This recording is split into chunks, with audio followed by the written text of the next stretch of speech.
Ladies and gentlemen, welcome to Marketing Monday, a special Ladies and gentlemen, welcome to Marketing Monday, a special Marketing Monday about a inconvenient topic. Today's Marketing Monday is about public perception. It's not gonna lie, before you said that, I thought this was Willie. There you go, see? About lies and inconvenient truths. It's about things that happen slowly and then all at once. It comes from an Ernest Hemingway quote about going bankrupt. How'd you go bankrupt?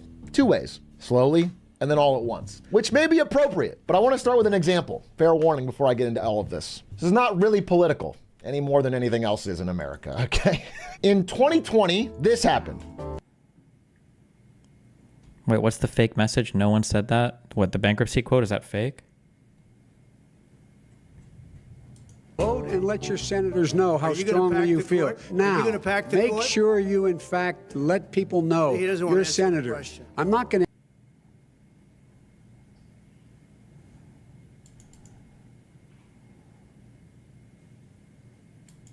The chatter agreeing dumbass.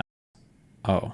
Answer the question. Why would you answer that question? The question is, the radical left. Will you shut up, man? Listen, who is on your list, Joe? Who's on your list? Right. Gentlemen, we've ended this segment. We're going to move on to the second segment. That was really a productive segment, wasn't it? Keep yapping. Wait, was this 2020? Did he really say that?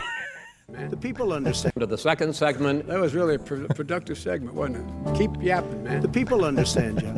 Joe Biden debated Donald Trump, and by all accounts came out looking pretty well. Okay. In 2024, this happened. We don't watch this.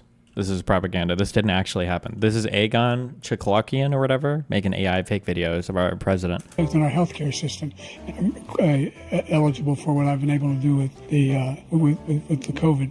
Excuse me, with dealing with everything we have to do with. Look, if we finally beat Medicare. Thank you. Thank you, President Biden. President Trump. It was not as successful. In those 4 years, clearly something changed in the age profile of Joe Biden. Clearly he became less physically or mentally capable to do the highest office. So the question becomes, what point in the middle was that obvious? And if you look back, there may have actually been some signs. To all the members of Congress and Homeland Security Secretary, I'm not sure I'm going to introduce you all the way. But all kidding aside. She knows so long as she was 9. What was that? But when asked about it, there really wasn't much of a response. House has said the debate was simply a bad night and has maintained that Biden is on top of his game. He's on fire. He's ready to go. Questions about it were denied or deflected, and most people, especially people that don't follow politics that closely, myself included, by the way, assumed these were gaffes and not the sign of something larger. But slowly, doubts about his age started to build. And then on the night of the debate, when this happened, it became all at once. They were tied in May. After the debate, it was a free fall. And what I'm saying is, this wasn't just true starting on this night. It was true many days going into here. But it takes a sentiment shift to change the minds about something big. If there's an inconvenient truth, people will ignore it until one day it becomes too big to ignore, and then things change quickly. But it's not a political measure. This is Biden's example here. And so things that we thought were impossible, like replacing Joe Biden, suddenly become possible. In August, the beginning of last month, Biden said, "I'm not dropping out unless the Lord Almighty comes down." 2.5 weeks later, he dropped out. Things that were impossible, that we think are completely out of the realm of possibility, suddenly become possible. Now, let me get to my main point. Oh, this is like, I said this about the AI girlfriend thing. I think there are certain things that people think aren't possible or won't happen, and they seem impossible, and then there'll be like one thing that happens or one like moment or piece of tech or something that becomes available, and then immediately the market sentiment will shift dramatically after like one thing happens or whatever. Like I think the AI girlfriend thing, I think it's going to be there. I think it's going to happen in a few years. It's going to be, one of them is going to be good enough, and some dude's going to be thinking like, this is so stupid, and he's going to have like one conversation, and he's going to be fucking hooked. Guaranteed. Completely unrelated, I've been reading a lot of finance articles about this country. And one thing you'll notice is that when consumers are asked about the state of the economy, they're negative. However, it's consistently downplayed. Why are Americans so gloomy about their great economy? Is it a vibe session? The vibes must be down because the numbers are up. People are basically wrong. 50% of Americans wrongly think the US is in a recession. That, to me, makes me go, And I remember an interview with Jeff Bezos. Oh, that's a really bad comparison that he just made, though. Because vibes around how you feel, we'll give him a chance to explain. But vibes about how you feel about a candidate, at the end of the day, what we're talking about is how likely is somebody to vote for a candidate. And that is completely and totally based on vibes. So like the vibe is the reality, right? Literally. When we're trying to gauge people's vibes, we're trying to see like, What are your vibes? That's it. But when you ask people about if there's a recession, we're trying to use your vibes to gauge an economic reality. And those two things might be different, or they might be tracking different things. Like, it really doesn't matter how you feel, or it doesn't matter if your vibe is based on reality or not about a candidate. That's going to determine how you vote, because you vote based on your feelings, how you feel about a person. Obviously, right? We're humans. We vote based on what we feel is right. But for a reality in terms of economics, you could have a feeling that isn't necessarily correct or not. So it's not a one-to-one comparison. It doesn't destroy his analogy, but. Bezos from a while back. And there was a quote from there that stuck with me for a while. I have a saying, which is when the data and the anecdotes disagree, the anecdotes are usually right. And it's usually not that the data is being miscollected. It's usually that you're not measuring the right thing. You know, if you have a bunch of customers complaining about something and at the same time, you know, your metrics look like they shouldn't be complaining. You should doubt the metrics. I agree with. Oh, fuck. I wonder if I should watch this. I get so... I've heard so many like tech bro, billionaire, crypto fucking retards. And 99% of the time I hear somebody talk about like success in business or something, I feel like it's always just retarded shit from fucking losers that got lucky on some retarded shit every single time. This is a very insightful, very true statement.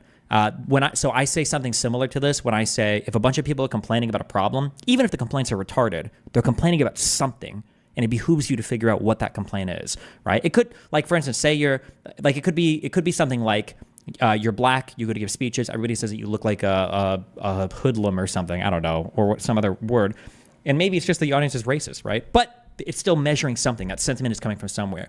Or it might be that people think that you're mean and you give speeches and you're not mean. You look at the text of your speech and you're not, but the tone of your voice is very harsh or something, right? So even if the complaint isn't accurate, it's still something, right? And Bezos's comparison here is that the anecdote, the sentiment is capturing something. You're just not measuring the right thing. That's a very mature observation of a thing, rather than to just say, oh, well, whatever they're complaining about, that problem's not real. So you discount it completely.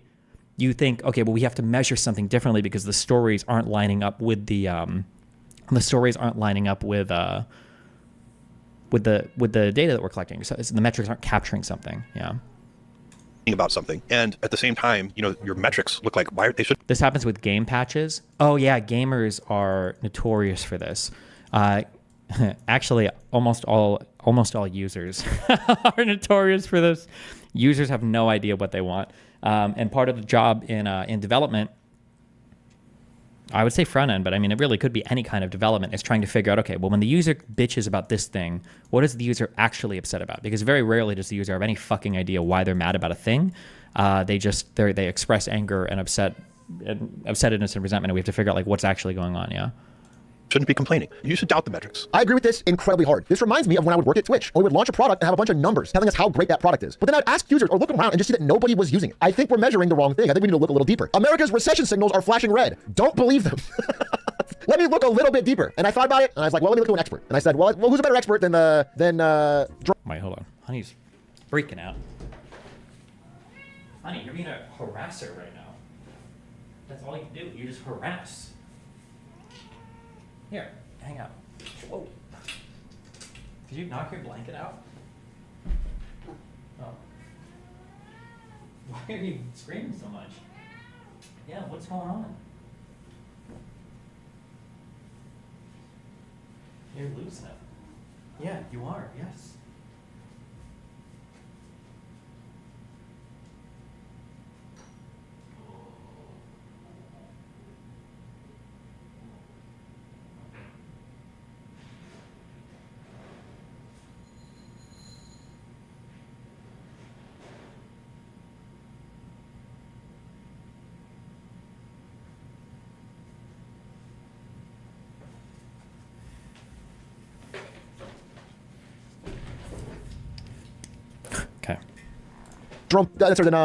Deeper. America's recession signals are flashing red. Don't believe them.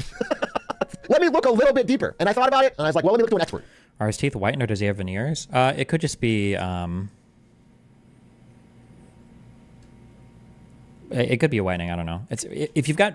Veneers technically shouldn't be super obvious. You've probably seen a lot of people with veneers and you don't realize it. It's just some people get them done very obnoxiously. Your evaluation of users / scammers, 100% not true, by the way. Audiences are generally good at knowing what they don't like. They are retarded about what they want. There's a great GDC talk from Magic the Gathering designers about it.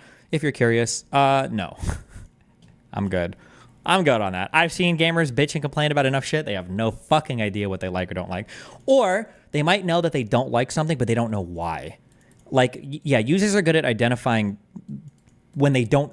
I don't even agree with that. Users are great at identifying problems. They're horrible at coming up with solutions. They're not even good at identifying problems. They're just good at telling you when they're not happy. But they very rarely do they know exactly why they're not happy or why, or yeah, especially what kind of solution they need. UI design is a good example of that, where every time a new UI comes out, like people will bitch and moan. It really doesn't matter if the UI is better or worse. But like users are always resistant to change. There's just like a ton of stupid shit. Where's the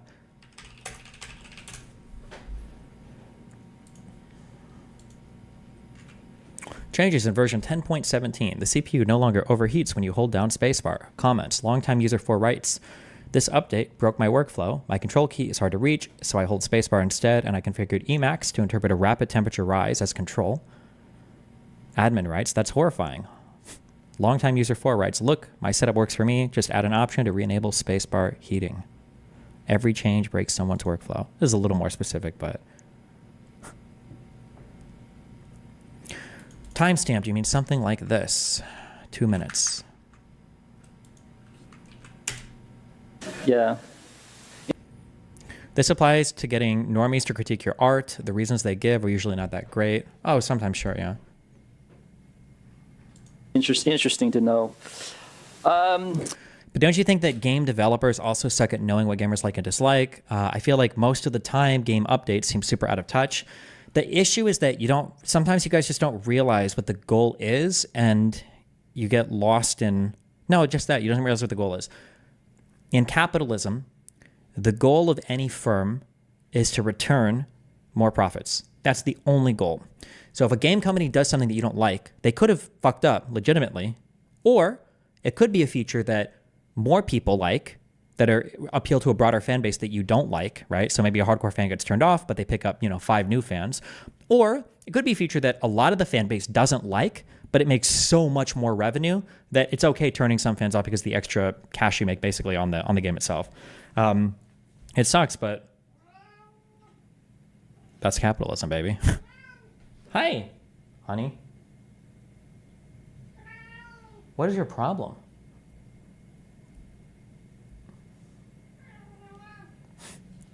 He's a harasser. So, yeah, interesting to know. So another thing that was really that we got a lot of feedback from was every time we released a new version, our players would complain about things that we didn't even change. So like one of the big things that they would complain about was, this new version is more like, it has more lag than the last version. What did you guys do? And we'd be like, we didn't touch anything. What the heck are you talking about? Because we no matter how much we explained to them, they would always complain. Every version, this is worse than the last version. Change it back, please. And then we were like, one time I just got so fed up that the next version we released, I would just artificially subtract people's pings like by -50. So yeah. So, oh no. So if like their actual ping was 100, I just say, okay, 50, just say it's 50. And then a lot of the players are like, oh my God, what did you do? This is incredible. And like, so I mean, it just goes to prove that these people, the people that complain, they have no idea what they're talking about. They don't have they're not doing this scientifically. They're just doing this based on how they feel. So, it's like, how can you, so it just kind of proved to me that player feedback is something that you really have to, kind of like, just kind of, filter out and try to read between the lines. So, but one of the funny things was that little thing that I did by subtracting 50 was I didn't check for negative values. So, so some players were getting like -20 ping, and people were like, "What the heck's going on?"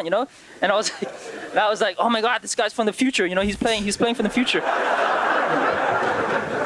So, yeah, that was a funny moment that we kind of got caught because we're like, oh, shouldn't have subtracted 50. You should have just divided by 2. Idiot. Amateur devs. We have to admit that, okay, we did something bad. We actually did Do you think the idea of gamers not knowing what they want is something that's grown over time or something that's always been present?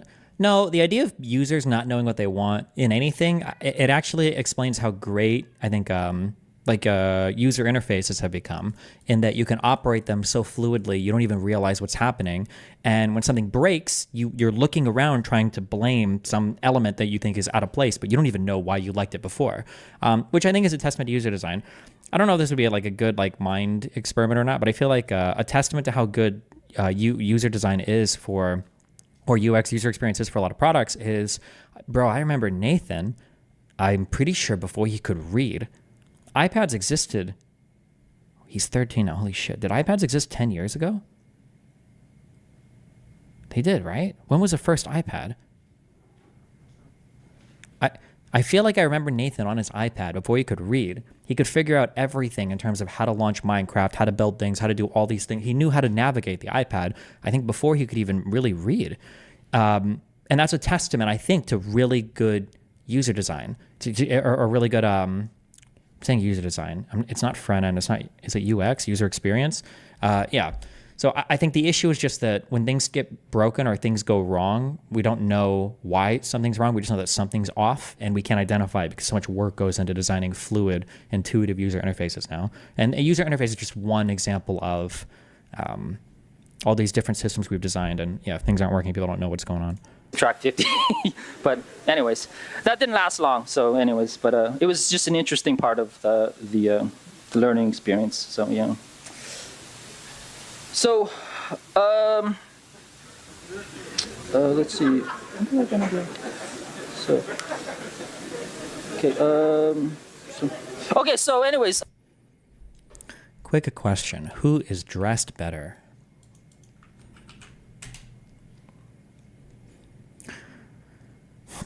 Let's see.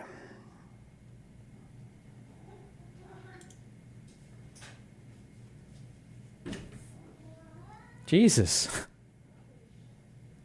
Wait, was that door closed? No. He just smashed through it. Oh my God.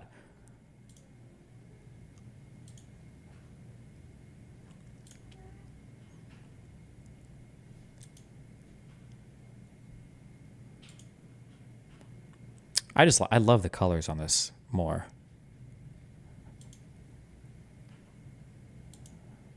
Also, look at the fit.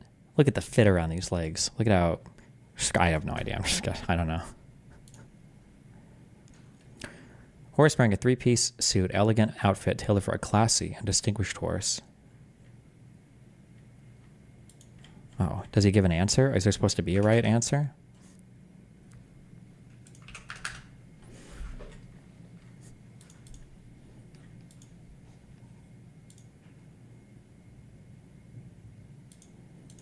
And I said, well, who's a better expert than the Federal Reserve? Sorry, the Chairman of the Federal Reserve. So I went to the Chairman of the Federal Reserve, and he said, no recession on the horizon. Sorry, this is the wrong one. This is Ben Bernanke in 2007. That's our old chairman. Let's ask our new chairman. I'm sorry, that's wrong. Jerome Powell says there's no recession on the horizon. You know, when I hear something like that, again, I feel like I'm hearing something similar to this. He's on fire. He's ready to go. Well, I'm being told something that I don't think adds up, but is like just designed to keep things rolling. So let's start with a few inconvenient details that may not line up with this line of thought. And again, at the end, I'll tell you areas that I'm wrong or could be wrong and what this all could mean. But I just want to go through a few areas. We'll start with employment. 2 months ago, I watched Jerome Powell speak, and he said, we expect labor market strength to continue. Things are good. 5 days ago, I saw him speak, and he said, the cooling in labor market conditions is unmistakable. It's unmistakable. That's interesting. He said labor market strength was definitely going to continue. That confused me. Then I look at headlines. Cisco layoffs. 46,000 jobs cut in the last 2 years. I see AT&T layoffs. Tens of thousands of jobs cut. I see Nike layoffs. I see Tesla layoffs. I see Michelin tire companies. It's not even tech companies. I see like tire factories doing layoffs. There was 100,000 layoffs this month. Now, why is Shoe Nice in your YouTube chat schizoing out? Nothing anyone can do. Trump 2024. I shared the stream on MySpace. Who's Shoe Nice 22? YouTube.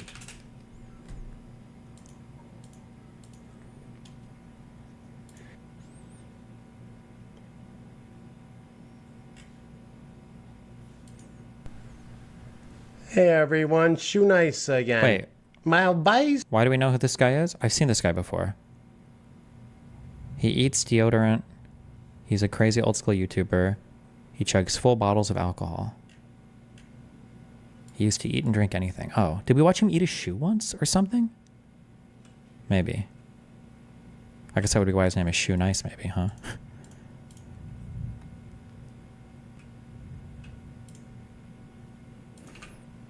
If they tell me that the job number is growing with all these layoffs, that means all of these high quality jobs are being replaced with different high quality jobs, if not more. Do we believe that? Is that 100%? Is it possible the new jobs replacing them are lower quality or non-existent? Just worth considering. And again, those job numbers we talked about, they get revised down quietly later on. So the huge job growth we had just got revised down by the most since 2009, 800,000 jobs less than they thought. But this article says why this time is different. And unemployment has been one of the big reasons that people say the economy is good. Unemployment is so low. If the economy is so bad, why is the unemployment rate so low? It was a great question when it was asked by Rebecca Blank in 2008.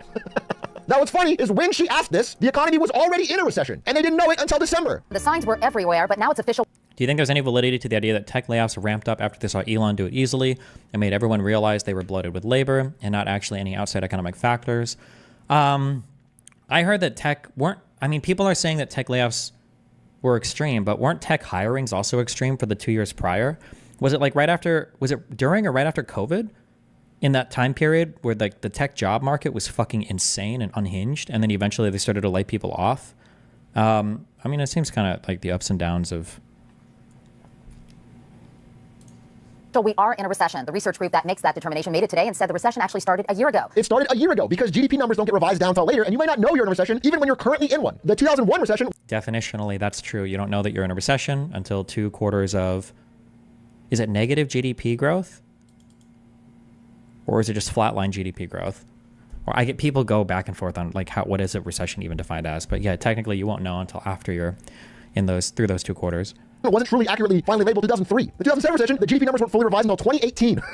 There's a lot that we might not know in the moment that will be accurately reported on later. The SOM rule. This is a rule that basically says the unemployment will eventually hit a low. And when it rises more than half a percentage point off that low, we're likely in a recession. We triggered that in July. Now, Claudia... A good example of a good video game development team is the team that works on Destiny 2. It had its problems, but it's clear that it has actually played the game, unlike the Call of Duty devs, for example. Is that true? I've heard Destiny 2 is on a big downward spiral, but that might just be cope. Because I'm waiting for that game to die so I can get my branding back.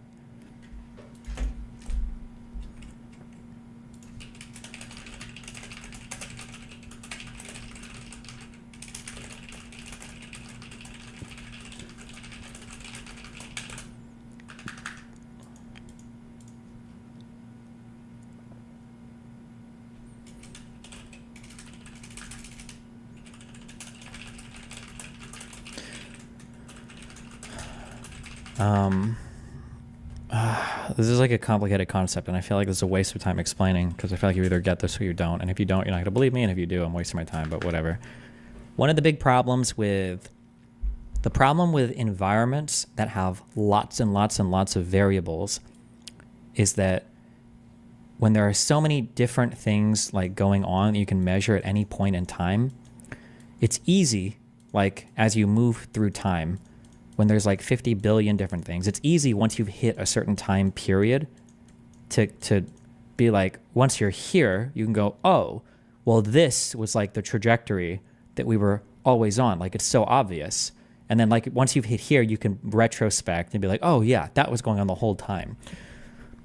The only thing is that what people don't realize is that once you've collapsed the wave function, once reality has occurred, it's easy to go back and pick and choose all the pieces of information that support the current reality because the current reality is true because it's what happened. The only issue is that when you go back to any of these points in time, there's a multitude of options available before you, and it's hard to know for sure what could actually be the thing, right? This is why stuff it's not transactional analysis. That's some stupid psych bullshit. What am I thinking of? TA. What am I thinking of? What is it called? It's TA. What does that stand for? Technical analysis is such bullshit for stocks because you can draw any fucking pattern you want before the pattern is actually finished, right? Just be careful when you're oh, well, somebody said this thing before and now they're saying this thing again, so I know this is going to happen.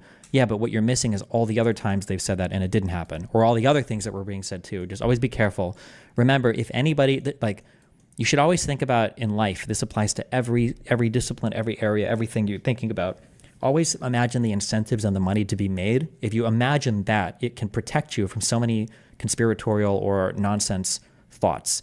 Because the idea would be if it's very obvious that a certain economic outcome is happening or is about to happen, if it's very, very obvious, then there's going to be people that are betting on that, and there's going to be I was going to say trillions. I'm thinking internationally, but there will be billions of dollars behind that. Like it will be a hugely profitable position if you could truly predict what was going to happen. It's very, very, very, very, very, very, very hard to predict the future economic. It's hard to predict a single fucking stock.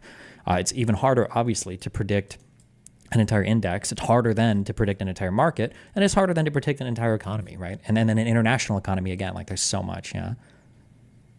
Some is back down a bit from her rule, but other people seem to think it still holds, considering it held here and here and here. This is a California stat, but all of the jobs that are being added are coming from the government. Almost everyone. Only 5,400 of them were private sector. Almost all employment growth comes from government jobs. Actual private companies are not hiring, ghost jobs, laying people off. Here's an example. This is engineering jobs. You notice they all peaked in 2021 and 2022, and then have been way down since. Now, these two are still above the pre-COVID median, but software engineering is well below. It's harder to get a software engineering job now than it was before 2020. Things that I thought were keeping the economy afloat. Again, I've mentioned often that we have what you call a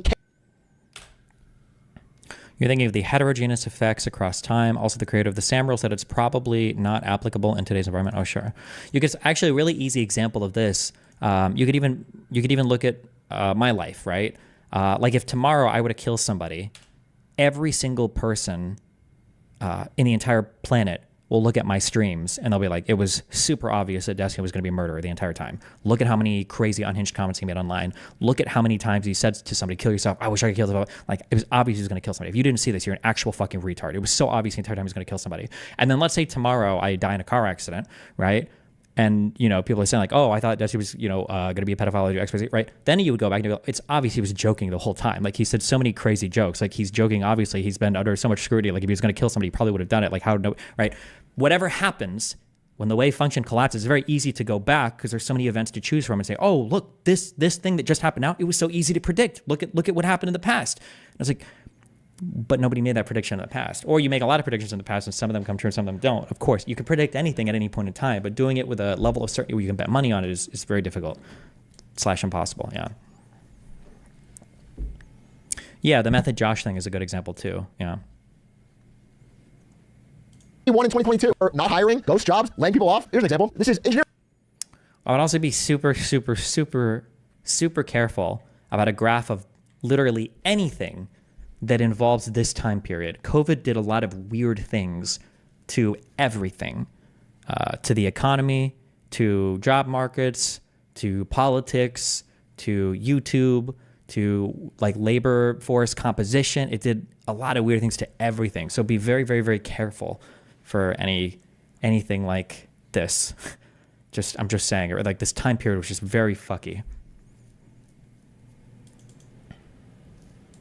Engineering jobs. You notice they all peaked in 2021 and 2022, and then have been way down since. Now, these two are still above the pre-COVID median, but software engineering is well below. It's harder to get a software engineering job now than it was before 2020. Things that I thought were keeping the economy afloat. Again, I've mentioned often that we have what you call a K-shaped economy, where a few people are doing well and most are doing bad. And I've been told, who cares if that's true? This part of the economy is spending so much that it'll keep us afloat. We'll just make things for them. The boom in travel spending has slowed. Even they are starting to slow down. Luxury goods companies their stocks are starting to fall. Even in this part of the economy that was holding things up. RVs are a great recession bellwether. They're the canary in the coal mine. When people buy RVs, economy is usually good. If you feel confident enough to spend a bunch of money on a stupid RV, usually you feel pretty good about your finances and your chances of the future. When they stop selling, it's a bad time, as it was in 2001, 2007, etc. Well, guess what? The RV downturn this year is turning apocalyptic. We're getting massive discounts. They're sitting on the lot unsold. People buy boats when times are good, they sell and don't buy when times are bad. The largest boat dealership just filed for bankruptcy, owing millions. Consumers that have recently been spending like crazy are starting to get tapped out. Americans now pay as much interest on their combined non-mortgage debt, this is like student loans, credit cards, etc., as they do on their mortgages. That's never happened. Speaking of bankruptcies, by the way, corporate bankruptcies are I can't speak to the RV thing, but like even this right here, Americans now pay as much interest on other debt as on mortgages. But remember, this could mean two things. Either the interest on all that other debt has gone up a ton, or possibly the interest on mortgages have gone down a ton, which I believe is actually what happened. I wish I could find that graph. Percentages of average interest rate, American mortgage holder. Can I find this right now?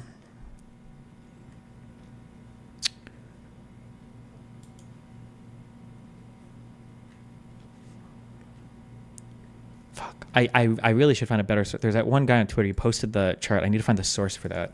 I think it might have been this. I should try to verify where this comes from. Oh, it's a Redfin thing, who I think does housing market stuff. Source is FHFH, or FHFA, National Mortgage Database. There is a huge percentage of Americans right now, I think more than at any point in history, that have mortgages that are refinanced at insanely low rates. right? We're doing maybe about 60% of Americans right now have a mortgage of 4% or less. That's unhinged. That's crazy. So the idea that historically Americans are paying, like look at the jump here between, this is 4 to 5%, the green part. And then this is the blue part is 4% or less, right? Look at how many, it almost doubled, almost well, actually it's more than doubled in the past 10 years. The amount of Americans that have cut their interest rates on their mortgages because somebody refinanced during the historically low interest rates. So this number going up isn't necessarily a bad thing. It could be, but just always remember like what the numbers are telling you, you know? Debt. This is like student loans, credit cards, etc., as they do on their mortgages. That's never happened. Speaking of bankruptcies, by the way, corporate bankruptcies are soaring above the pandemic era peak. We had a record number of bankruptcies in 2020 as everything shut down for. U.S. corporate bankruptcies are soaring above the pandemic era peak. Yeah, but like, again, pandemic era, why are we comparing these things? Like, there's so many things going on around this time period. It's funny, actually.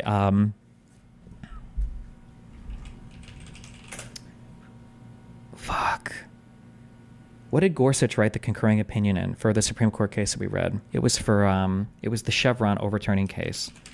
I don't remember the name of the case was, but it was the one that overturned Chevron.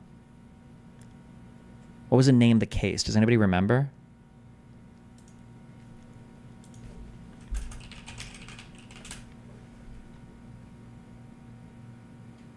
Is it this one? Is it the Loper Bright Enterprises one?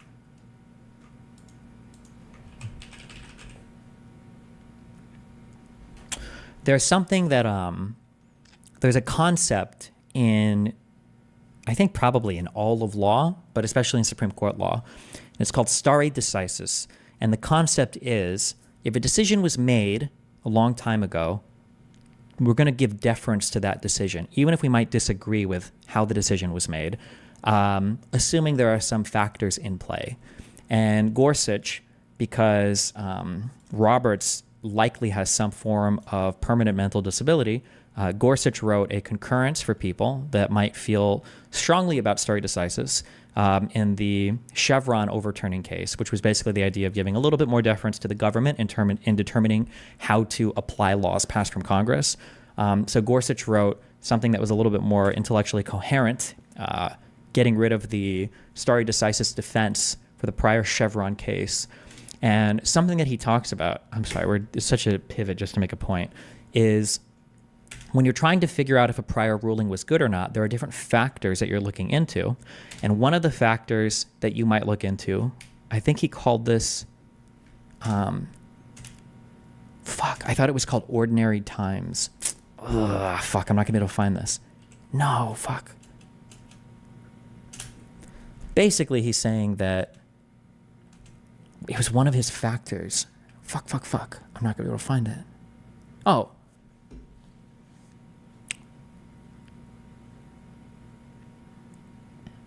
This is such a tangent that's not closely enough related, but I don't care. Reflecting similar thinking, Edmund Burke offered 5 principles for the evaluation of past judicial decisions. They ought to be shown, first, to be numerous and not... Actually, I'm sorry. Everything here for stare decisis probably works for analysis of almost anything, to be clear. Or in my opinion. I just like to say to be clear. That's the phrase of the week, of the year. They ought to be shown first to be numerous and not scattered here and there. So anytime you're looking into the past for examples, we should be able to find lots of them. Not just like 1 or 2, but lots to show that it's like, oh yeah, we do. This is a thing that happens, a lot. Secondly, concurrent and not contradictory and mutually destructive.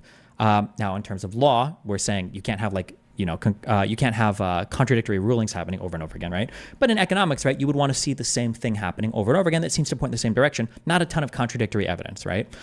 Thirdly, this is the one that I was focusing on, to be made in good and constitutional times, right? If somebody says we want to pass a law and what they're going to cite to is like, well, here's what we did at the height of World War II. It's like, well, hold on. Is this the time period that we want to look to for good and constitutional time? Is this the time period that we want to model all of our law after? Is what we're doing in the middle of like a world-ending war? Probably not. And at that point, that's all I want to stress for whenever you see somebody talking about, well, we're lower than we were in 2022. Things are crazy compared to what they were like in 2021, or like we haven't recovered from the 2021. It's like, hold on, bro. Those were not ordinary times. This shouldn't be your metric for anything. We need to be way more historical in our analysis to figure out if we should be concerned about a particular metric. We can't just look during crazy ahistorical times and then use this as the bar for success.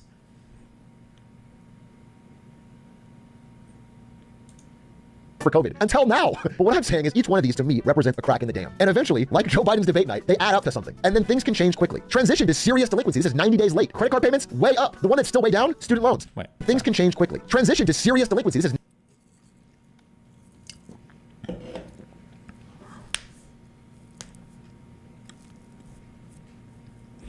So again, it looks like this is the millennial meme when it's like, this is a once in a lifetime thing. I think as millennials, have we been through, is it 3 once in a lifetime things? It was 2001, 9/11, which I don't know how much of an impact that had on markets, to be fair. It was 2007, and then it was COVID 2021. So we have crazy delinquencies after 2007, which makes sense, right? I'm guessing that all the student loan debt went into, is it called forbearance? That'd be my guess. .com crash, millennials weren't affected by that. Only Gen X losers were affected by that. Well, I mean, I guess we would have been their children, but. So student loan debt dropping off would make more sense here. Credit card delinquencies rising. Percent of balance. What is this percentage of balance of? Percent of balance.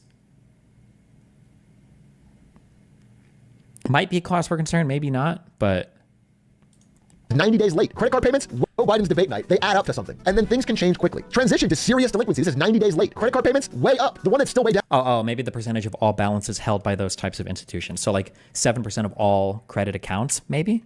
Student loans. This is because people aren't paying, which isn't a problem until September 30th of this year, at which point they start reporting this to the credit agencies. That's whenever you start getting your credit destroyed for not paying student loans. And then suddenly people that were not paying their student loans can't get the same credit card limits. They can't get the same borrow limits for cars and housing. Is that going to affect the economy? Maybe. Nobody's talking about it. People's self-reported probability about not being able to make the minimum debt payment over the next 3 months. This is for Mean probability of not being able to make the minimum debt payment over the next 3 months for people under the age of 40.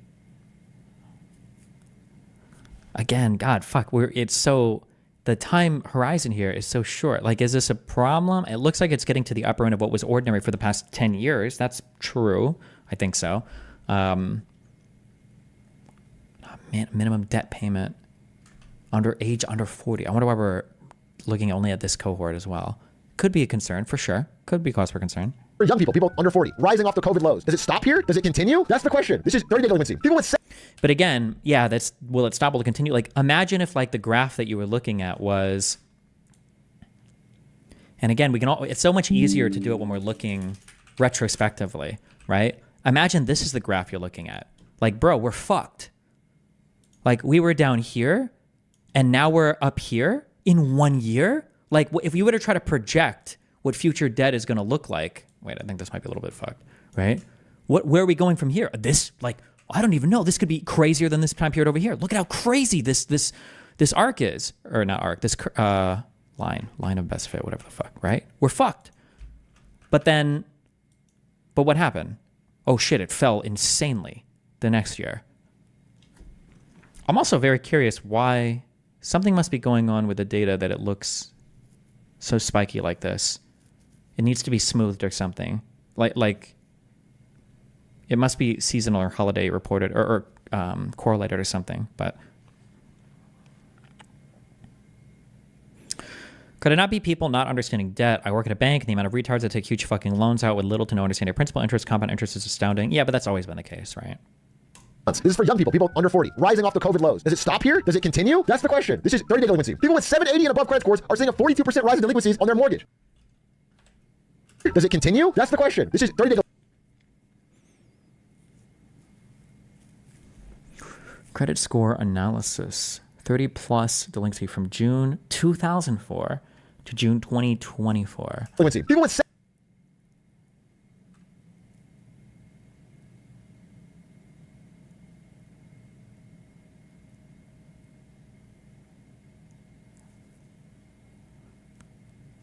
Huh. I wonder if the number was like very low and it moved up a little bit, but because the number starts on an absolute value so low, any movement is like a huge percentage. That's a huge increase. That is pretty crazy. 780 and above credit scores are seeing a 42% rise in delinquencies on their mortgage. Remember, I try to stress this to everybody. It's from May to June. Does it continue? Sure. That's the question. Housing. I try to stress this to everybody. I wish more people spoke in this, okay? Points and percentages, that means different. If I say, I wish more people, you should speak in points and percentages. If I say that was a 10% increase, because of how people speak, I don't actually know what somebody means when they say 10% increase. Let's say that mortgage delinquencies were 20% and you tell me there was a 10% increase. Okay, I don't know if you mean they're at 30% now or if they're at 22%. 10% increase should mean they're at 22%, but some people just say 10% when they mean 10 point. When somebody says point, it's supposed to mean a percentage point. Or if you really be a huge cockbag, you say 1,000 basis points or whatever. But you could say like 10, I don't actually know if, can you say 1,000 basis points? I never hear BPs talk about like that. But yeah, you should say 10 point increase, but people don't. They just speak however. It's just annoying because it's hard to figure out sometimes what people mean. But 30-day delinquency. People with 780 and above credit scores are seeing a 42% rise in delinquencies on their mortgage. That's employment. That's credit. What about housing? Housing prices, again, inflation adjusted, are at all-time highs, above the 2007 delinquencies on their mortgage. That's employment. That's credit. What about housing? Housing prices. Housing prices are very high. That is true. Inflation adjusted home prices. Inflation adjusts home prices. Okay. There are a lot of other questions to ask here as well, but again, inflation adjusted are at all-time highs, above the 2007 peak. 90% of American consumers think now is a bad time to buy a home. Well, that means if you're trying to sell, it's also very difficult because there's no buyers. If you live in one of these 8 states, specifically, think now is a bad time to buy a home. Wait, what? Well, that means if you're trying to sell, it's also very difficult because there's no buyers. If you that was just a very directly contradictory statement. It would be strange if buyers and sellers both thought that it was a bad time to buy or sell a home, because these markets should be working against each other, right? If buyers think that buying a home right now is really bad, then it should be a seller's market for a home. You should think it's a really good time to sell a home then, right? You can't make both sides. There's another issue that we have a lot when we talk about econ. People always want to make both sides of every single equation happy, and that's not. Sometimes it's directly contradictory. You know. 2007 peak. 90% of American consumers. There are more complicated reasons, though, why both sides could be happy or why both sides could be bad. I hate just like drawing. I hate just like having like one. I hate just doing like 1 or 2 data points. It's so annoying because you can make a lot of arguments with different data points, right? But consumers think now is a bad time to buy a home. Well, that means if you're trying to sell, it's also very difficult because there's no buyers. If you live in one of these 8 states, specifically big ones are Texas and Florida, the number of homes for sale is now higher than it was in 2019. These 8 states had a huge pandemic era boom in buyers and prices that is now because you could argue that if the interest rates are going very, very, very high, then people don't want to buy a home because the interest rates are going to be high. But it could also make selling a home bad because just because people don't want to buy a home doesn't mean because the organic prices or the base price of homes are rising. It could just be that people just don't want to take out the debt for it right now because the debt is really expensive service. Could theoretically be the case. So technically the surplus. Would you say surplus value? I hate that phrase because I feel like it's a Marxist phrase, that the extra money being earned in that transaction is actually going towards the bank in the form of interest payments rather than towards the actual seller of the home. But unwinding. It seems like a bubble popping. Here's a neighborhood in Florida and the number of houses for sale. It's all of them. And they all think they're going to get 3 million, 2.5 million. You'll notice markdowns as motivated sellers start to flood the market and hopefully unload their house. They can't find a buyer. And when that becomes a flood is an appropriate word because in Florida, there's another reason housing is losing its value. Let me give you an example. Here's Lee County, Florida. It has 20,599 homes for sale. Well, Lee County has a population. Surplus value is a real thing. Yeah, I know, but the only people I ever hear say surplus value are usually Marxists, and they're usually always referring to all of profit as surplus values. Let me give you an example. Here's Lee County, Florida. It has 20,599 homes for sale. Well, Lee County has a population of 822,000. If you extrapolate that out, if you apply the Lee County rule to the government, the rest of the country, that would be 8.4 million homes for sale. The peak of the downturn in 2007 was 4.5 million. Wait, hold on. Sorry. To the government, the rest of the country, that would be 8.4 million homes. The population of Lee County is 820,000. On a US equivalent, this would be 8. Well, but this is only looking at one county and extrapolating it to the entire country. But 2007 was the entire. This is not a great comparison, I think, but whatever. Homes for sale. The peak of the downturn in 2007 was 4.5 million. If you're in a place like Lee County, you are literally twice as bad as the Great Recession. Nearly. Like that's like saying like a mom and a dad lived at home and then one dad died in a car accident. If you were to extrapolate that out to the entire country, that would be like having the United States have like 165 million people die in a car accident. It's like, but only like 60,000 die in a car accident. It's like, okay, well, that's it's kind of a weird stat to explode out. I mean, nothing you said is technically wrong, but it's kind of. Nearly half of real estate investors have lost money on a single investment. 45% say a bad investment almost ruined them financially, and 40% wish they never started investing in real estate. Lee County just got hit by a huge hurricane 2 years ago. Oh, that might be true. I don't even know, but. first place. This is people's money on a single investment. 45% say a bad bounty. You are literally twice as bad as the Great Recession. Nearly half of real estate investors have lost money on a single investment. 45.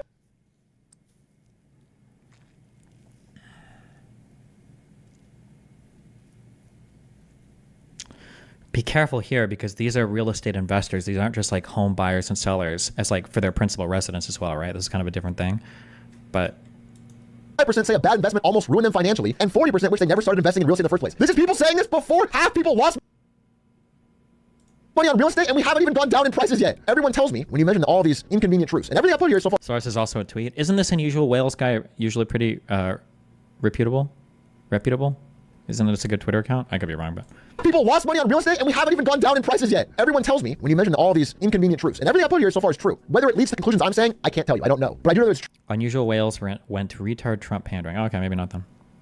True. And when you bring these up, people will tell you, don't worry. The Fed is going to cut rates. They're going to cut interest rates. They're going to make it cheaper to borrow, and everything will be saved. We'll talk about that later. Next thing I'll talk about AI. Every company, when you ask them to sell me this pen, will tell you it's AI powered now. And so far, only one company has really seen truly increased revenues from AI. The Big N, because they sell the shovels to everyone else trying to do the gold rush. And Nvidia Rally has minted untold. You can stop with the comedic level of charity you keep giving this guy. I'm not giving him charity. I'm not even saying he's wrong. I wish that people could understand what I'm just saying, that like just be aware that a stack could tell you two things. Because if it turns out that everything he's saying comes true, people are very results oriented and they'll think that like, oh, so he must have been right about everything. No. Again, the comparison I'd use is like if I flip a coin and I say that it's heads and then it ends up being heads, are you going to give me credit for making the correct call? You shouldn't. My parents bought a house in Lee County in 2018 at $350K. Even after the Cat 5 hurricane, their house now is worth over $600K. That's really crazy because almost everybody now uses like Cat 6 or Cat 6E, so. Revenues from AI. The Big N, because they sell the shovels to everyone else trying to do the gold rush. And Nvidia Rally has minted untold millionaires, including employees who are too busy to bask in their new wealth. Not all of them. Some of them are streamers. I thought this was so interesting, especially combined with a couple other headlines. There was the one that said Nvidia tops Microsoft as the world's most valuable public company. Jensen Huang was signing titties. A man who was a basically unknown CEO 2 years ago is now. That's really insane. I don't know if there's any like crazy, I don't even know who would be doing the analysis, but the valuation of companies, the valuation of some US companies right now is very, very, very strange. And it's not meme penny stocks that are 10x value. It's like largest company in the world stocks. Destiny, Apple, Steve Jobs, back when the iPhone just came out. Yeah, but the iPhone is a real product that sells, like it moves, like they make revenue, right? Apple makes money. That's a real company that makes real money. Like why is Tesla still valued as a $710 billion? Like what is the revenue for this company? I don't know. Is that what PE ratio is? It's price to earnings, right? Earnings is what you report. What is an ordinary like PE ratio for a company? Apple stock. I mean, let's look at Apple. Apple's PE is 33. Like 20-ish. What is Nvidia's? Is 55. Like, is this company really worth $3 trillion right now? Like, you're telling me that Nvidia is worth about as much as Apple? Is that even possible?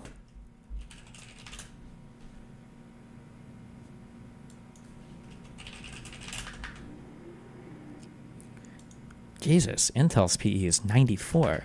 Yeah, it feels like, I wonder if this is ordinary. I wonder if you could look at like the average PE. Does this stat exist? Average PE over time, S&P 500. Oh.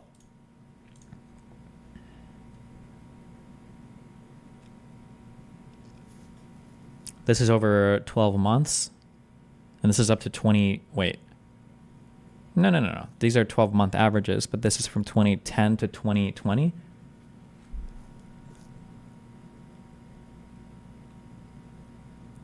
Doesn't Nvidia sell technology? Apple sells products? I'm sorry, don't excuse me. I'm not saying that selling IP or whatever isn't like worthwhile. I'm just saying I don't think Nvidia doesn't. It feels like people are pricing in future stuff way more than they used to in stocks.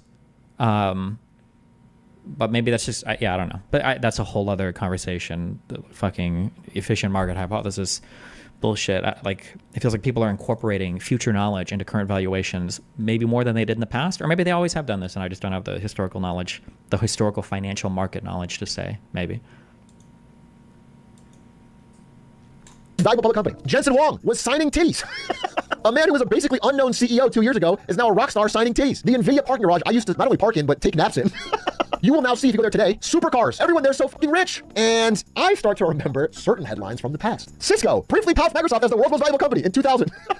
They all went out and bought cars and jewelry and furs. I don't think Nvidia is exactly like Cisco, and I say this honestly. As someone who's worked there, Nvidia I think is a much better company, and they have more real revenue. But I do know that history does rhyme sometimes, and there's clearly some similarities. And it's not just Nvidia, okay? We've got a few key areas that are so concentrated. Nvidia alone is 6% of the S&P 500. That's everyone's retirement fund. When you put money in it, 6% is going to just one company. That's worrying. So today, when Nvidia released their earnings, the entire U.S. retirement had a few key areas that are so concentrated. Nvidia alone is 6% of the S&P 500. That's everyone's retirement fund. When you put money in it, 6% is going to just one company. That's worrying. Careful. I don't know if that's how indexes are. I don't know if that's how like ETFs are balanced. I don't know. I don't know the answer to that. He might. Maybe he does, and that's why he's saying that. But I don't know if you could just look at this number and go like, oh, this is how most fund managers are going to manage their portfolio. They're going to have like the percentage of every single company in here, and they're just going to match it directly. I'm sure that they hedge a little up and down based on, because you're probably trying to smooth out your returns over time if you're managing funds like this, right? I'm sure it can be close, but like if one stock were to jump a huge percentage in price, I don't know if you're going to reallocate that exact percentage in your portfolio to things. I imagine you want to be protected a little bit against volatility. I would imagine. I could be wrong, but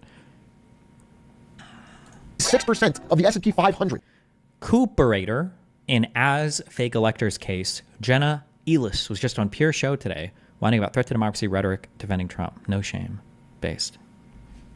That's okay. We've got a few key areas that are so concentrated. Nvidia alone is 6% of the S&P 500. That's everyone's retirement fund. When you put money in it, 6% is going to just one company. That's worrying. So today, when Nvidia released their earnings, the entire U.S. economy seemed to bank on them. And thankfully, they seemed all right. But it's a scary spot to be in. I thought it was building to an AI winter because all of this hype has gone into Nvidia AI, Google AI, Facebook AI, and we haven't seen any actual revenue generation from most of them. People aren't spending money on them. They're not earning the money that all the billions of spending should be worth. But when I look, what's the best kind of trading to get into so I don't have to work my soul-crushing 9 to 9 anymore? Every single day, you should be over leveraged on the craziest options and the craziest margin account possible under a fake name, steal IDs and make fake names into it. And then when one of them blows up big, change your name to that name and then assume that identity. And for all the other ones that fail, just close those accounts and throw away the social security numbers. Good luck. Look into it more, I'm noticing that the consumers are not the target of AI spending right now. The average consumer is actually getting more and more skeptical of AI in general. Dude, as early as last year, if you ask someone to describe AI, they would use the words futuristic and innovative. Now this year, Thoughts on dividend growth investing? That sounded like an amazing thing to do in like 1992. I don't know who talks like that anymore.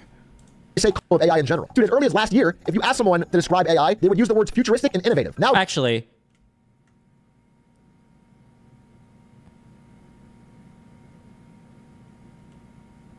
if you have your portfolio set, I should know this because I file my taxes. I guess somebody else does for me. If you get paid a dividend and you reinvest the dividend, what is it? How are dividends taxed? I actually have no idea. How are dividends taxed? I guess it comes in on a 1089, right?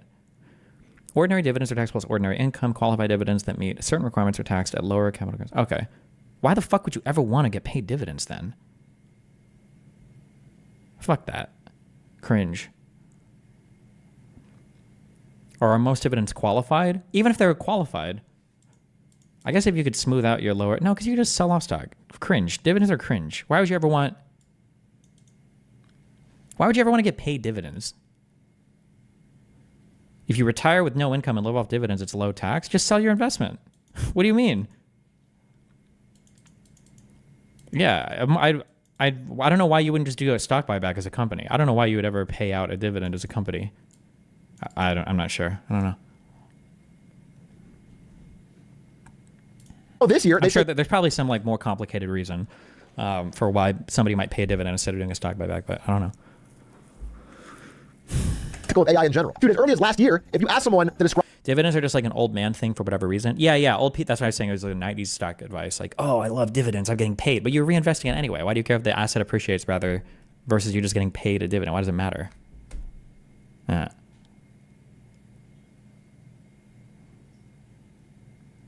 AI spending right now. The average consumer is actually getting more and more skeptical of AI in general. Dude, as early as last year, if you ask someone to describe AI, they would use the words futuristic and innovative. Now this year, they say controversial, not real art, fake, soulless, ripoff, boring. People's attitudes are souring. However, it's still being used. But what are those areas? Here's one. Dude, Upper Decks is in. Dividends are based on actual profits, aren't they? Yeah, but I mean, so would a stock buyback, right? That assumes that you reinvest it. They might just spend it. Yeah, sure. But I mean, if a company's making enough to do stock buybacks, you could just sell a couple shares of the stock instead of taking a dividend too, right? Like,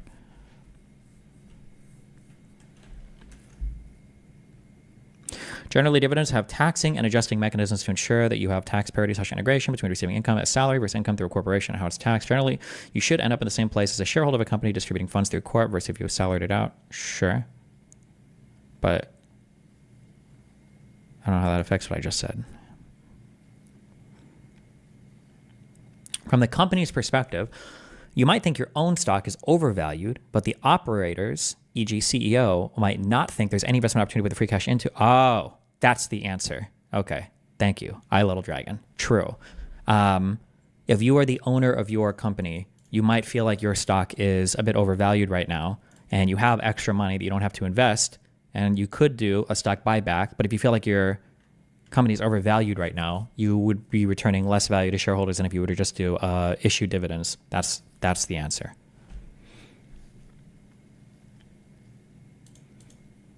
People's attitudes are souring. However, it's still being used. But what are those areas? Here's one. A dude upper decks a Zen.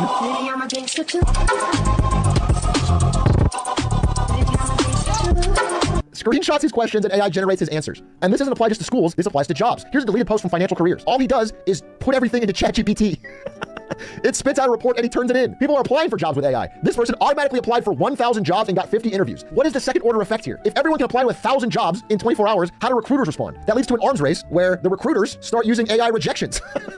They forgot to even add the email address. No humans involved in the process. Reporters are being replaced with AI. This is a good one. This is an AI written article with an AI generated thumbnail. Tory Lane's been sentenced to 10 years in prison for shooting Megan Thee Stallion. And it does this thumbnail. What this actually is this has to be like a satire website or something, right? CEOs realizing, okay, we can't use AI to make better products. What we can use it for is cost cutting. And what is their biggest cost? Employees. AI will shrink workforce within 5 years, say company execs. CEOs say Jeremy, we're doing job cuts in 2024. When it's CEOs asked directly, they'll never say it. They'll say we use it to enhance.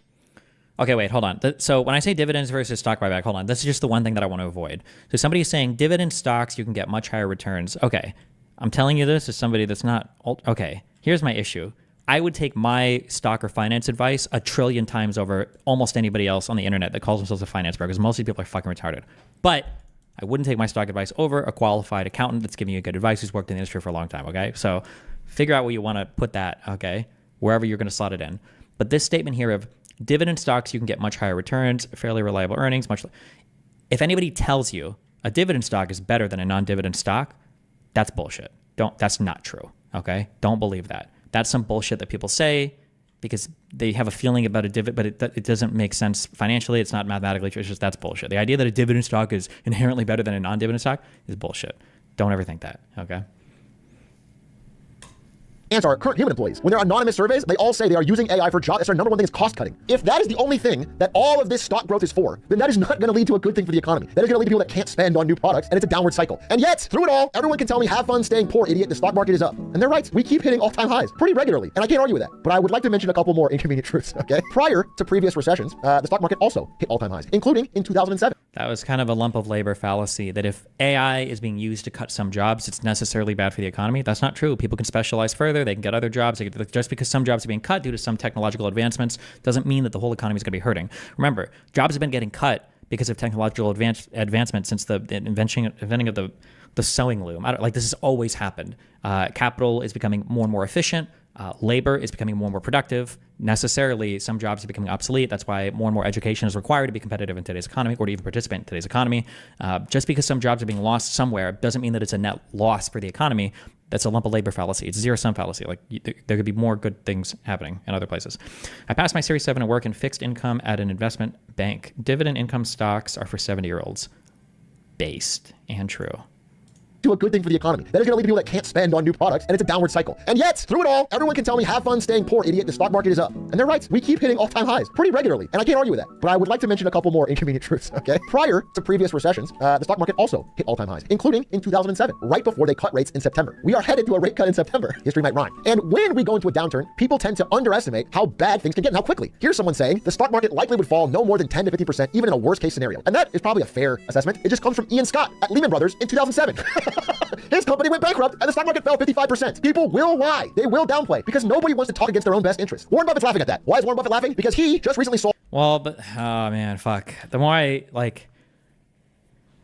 this video feels like The Dark Knight Rises, okay? Where it's like super cool, super amazing, editing is done, lots of cool points being made, but then when you start to look at it too closely, you're like, wait, so he's Batman, but he didn't know that Bane's people were drilling an entire fucking like tunnel underneath his own vehicle storage place? How could he not? He's Batman. How could he not have known that? Or Bruce Wayne went bankrupt on the exact same day that there was a major break-in in the stock exchange. Nobody in the world has connected these two ideas. How do people not realize this?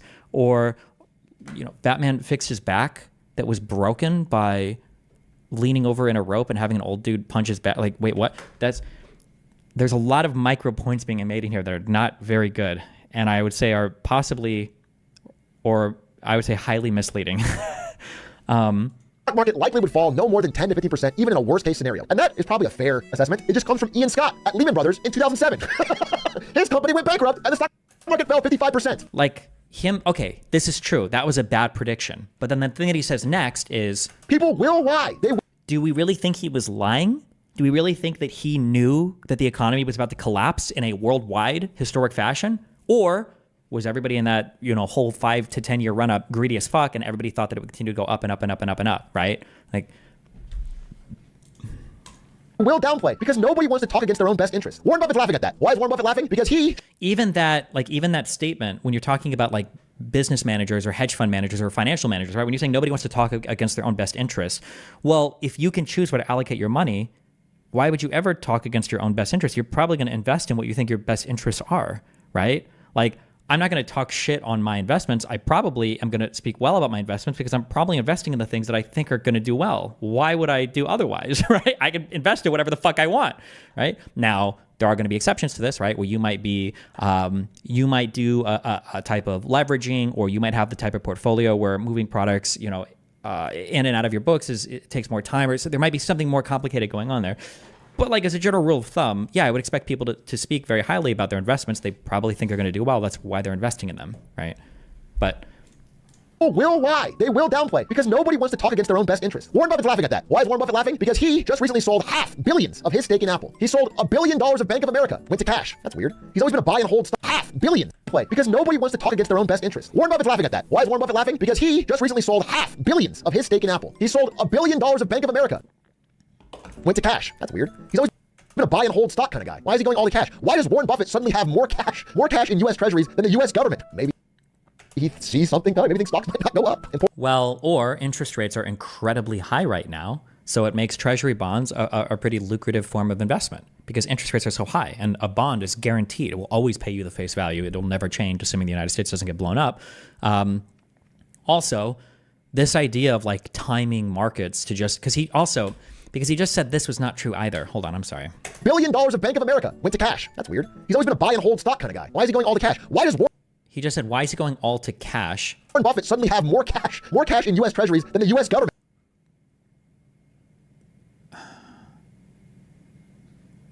Hold on, actually, wait. A short-term treasury, it's not a cash equivalent, right?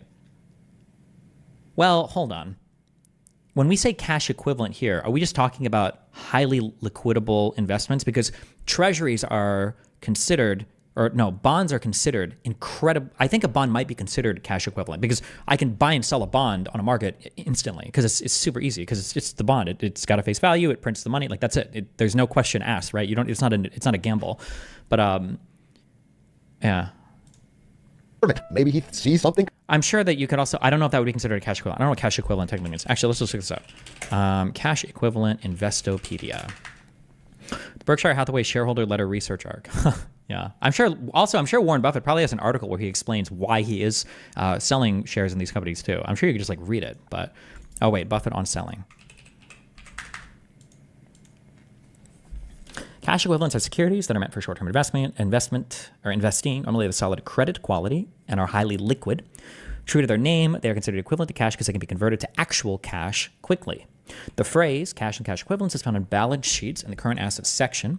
Cash equivalents are one of the three main asset classes in investing. The other two are stocks and bonds. They have a low risk, low return profile. Gotcha. So treasury bills, bank certificates of deposit, CDs, or CDs nuts, bankers' acceptances, I don't know what that is, corporate commercial paper, not sure what that is, and other money market instruments. These financial instruments often have short maturities, highly liquid markets, and low risk. Cash equivalents are an important indicator of a company's financial well-being. Analysts can estimate the advisability of an investment in a particular company by the company's ability to access cash and convert cash equivalents quickly. Such liquidity reflects a company that is able to pay its bills. My grandparents live up the street from Buffett. Cool. I used to go trick-or-treating in that neighborhood.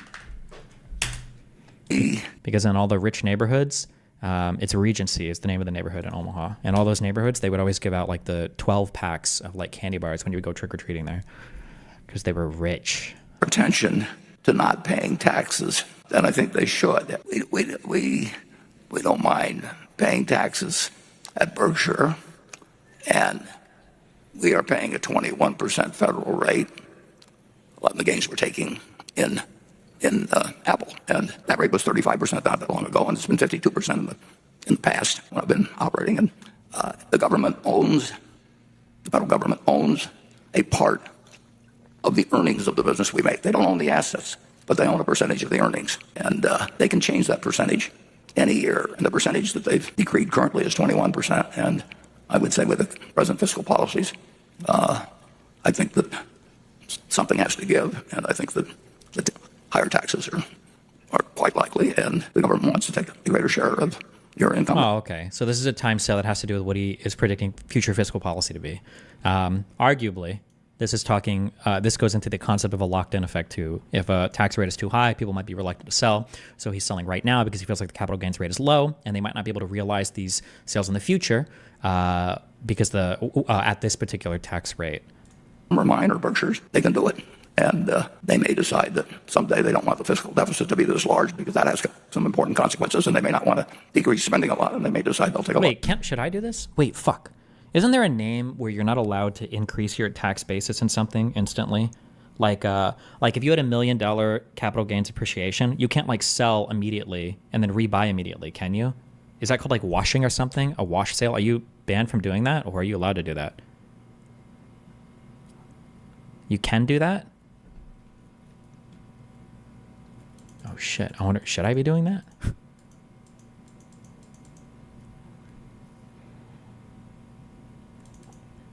You've got to wait 30 days. As long as it's a capital gain, the restriction is for capital losses. You can't buy the same stock, I think. What Buffett just said there is something core to tax research. The government is like a silent partner that has no say in your operations, but gets part of your profit.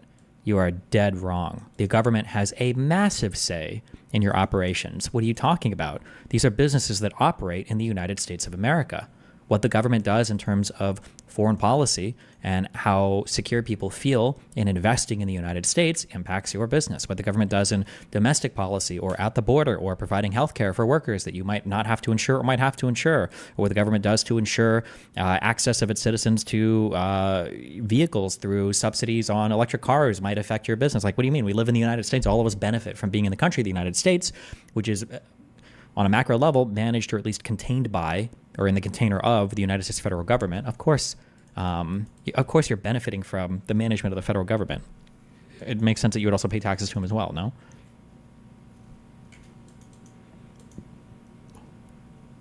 Larger percentage of what we earn, and we'll pay it. How about when it's you talking, Destiny? The politicians are TikTokers on your screen. The screen in the screen is not what's real amiss. It's not what's really amiss. Okay. Destiny, purely from a point of view about the government, isn't directly saying what you do. There are many indirect effects, of course. Oh, I guess. I mean, I guess that's true, strictly speaking. And we always hope at Berkshire to pay substantial federal income taxes. We think it's appropriate that a company... Can you trade securities for other securities without using money? I don't think you're allowed to do that, but I could be wrong. I have no idea. I don't know why I'm saying I think you can't do that. Can you trade a stock for a stock? Wait.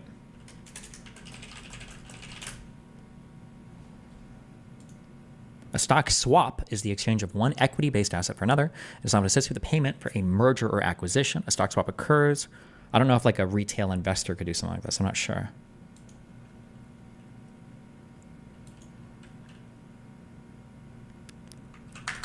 Okay.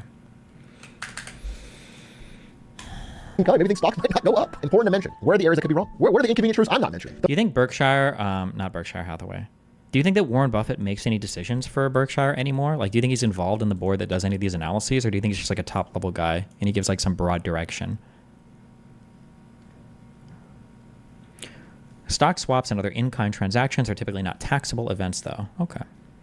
The first one is, nobody really knows how the government can change the rules during downturns. We remember this. Then the U.S. government, maybe he sees something coming, maybe thinks stocks might not go up. Important to mention. Where are the areas that could be wrong? Where are the inconvenient truths I'm not mentioning? The first one is, nobody really knows how the government can change the rules during downturns. We remember this. It's possible the money printer could fire up yet again. We get a 2021 all over again. Or at very least, deep rate cuts like I talked about. But if again, look at the past, every time in the past, when the Fed started rate cuts, it was too late.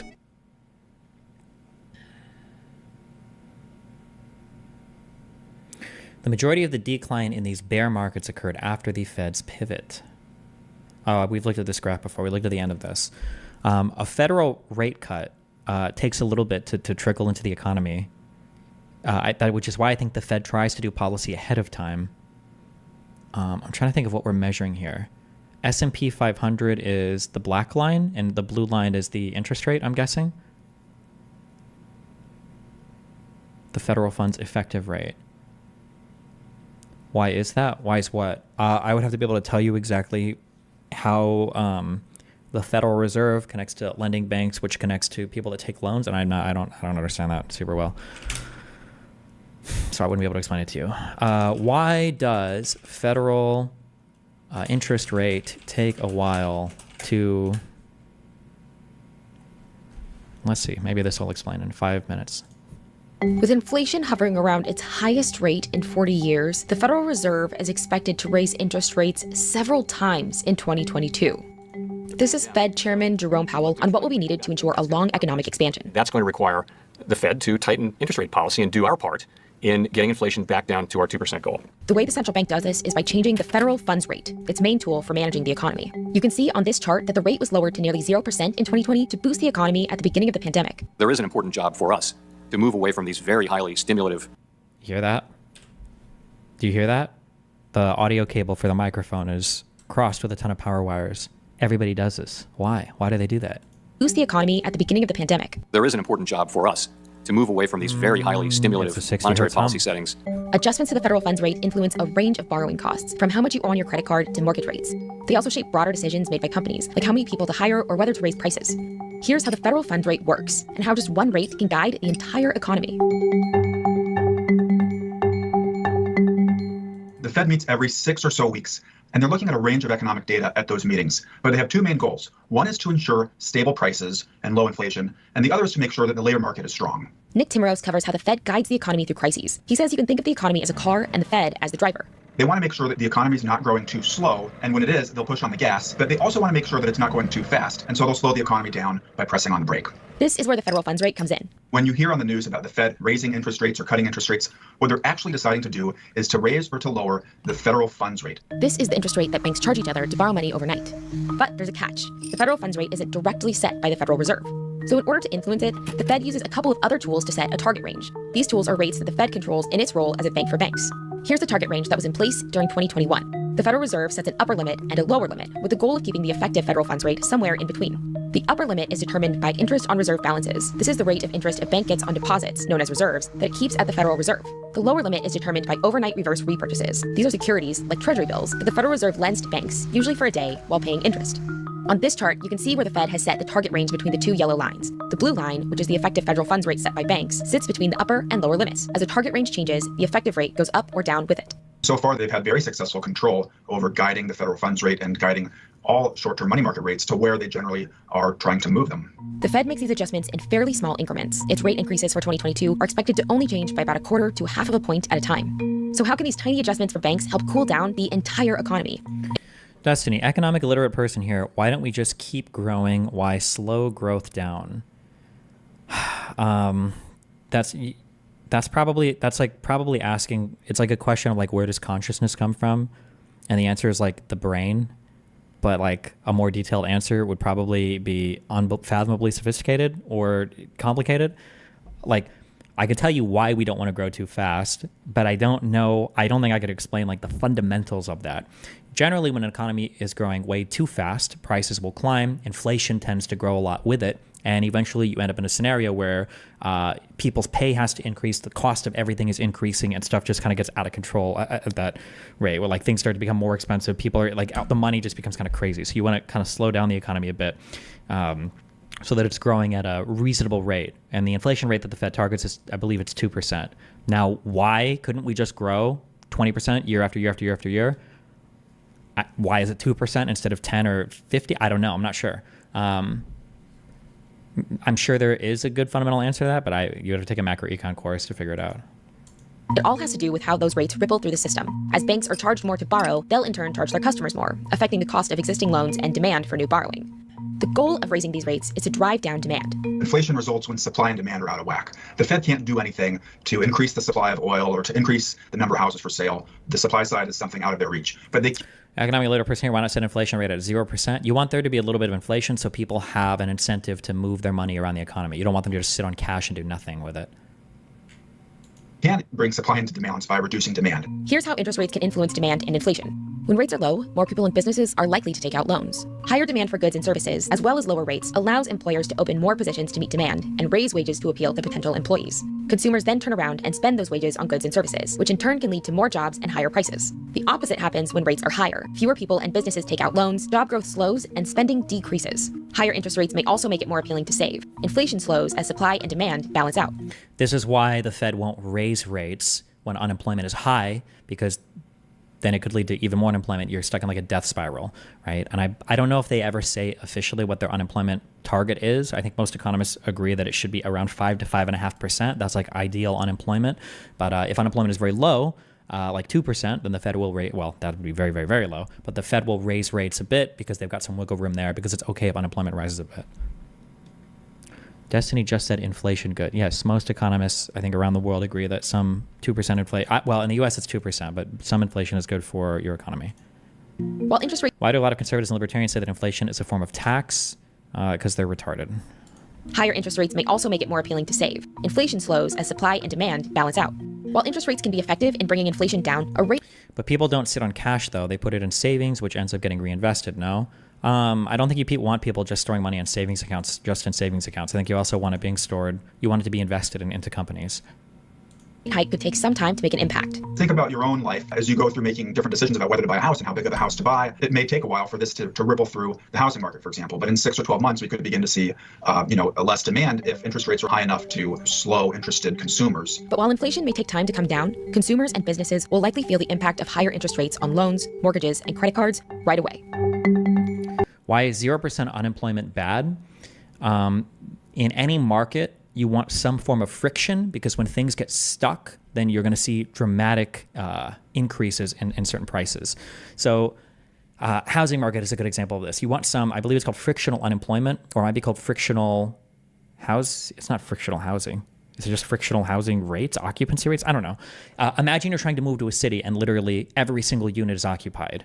Not only are you fucked, but when not only are you fucked, but when a unit becomes available, the cost for that unit is going to be unbelievably high, because now everybody's looking at that one unit that's on the market. You don't have any frictional, availability. There's no stock, right? It also impacts the people that are within that market, because they can't easily trade out or swap if they want to adjust their holdings of a particular thing up or down. Let's say that you break up with a girlfriend, or you get a new girlfriend, or you have a child, right? Moving up or down in housing is going to be really hard if there's no frictional occupancy, right? You want there to be some percentage of units that are always on the market. And it's the same thing with employment as well. If the unemployment falls to like 0%, well, now when you're hiring a worker, it's almost impossible to do it, or you have to offer an insane amount of money to do it. And then people are less likely to start businesses or open new positions or open new offices, because you can never hire people for it. So I think you want about like 5% unemployment. 5 to 5.5 is about what you're looking for. At Destiny, calling inflation a tax isn't necessarily wrong. calling inflation a tax is not necessarily wrong. That's true. But I would never concede that online, because most of the people that say that are libertarians and conservatives that think that all form of monetary policy or central banking is bad and stupid because they're fucking retarded. And they want to go to like a gold standard, or they think that inflation is just caused by an increase in the monetary supply, or they think that there's like a million reasons why they say that. And all 1 million of those reasons is fucking retarded.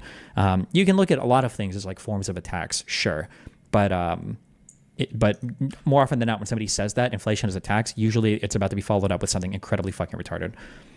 Your mom has frictional occupancy. True and based.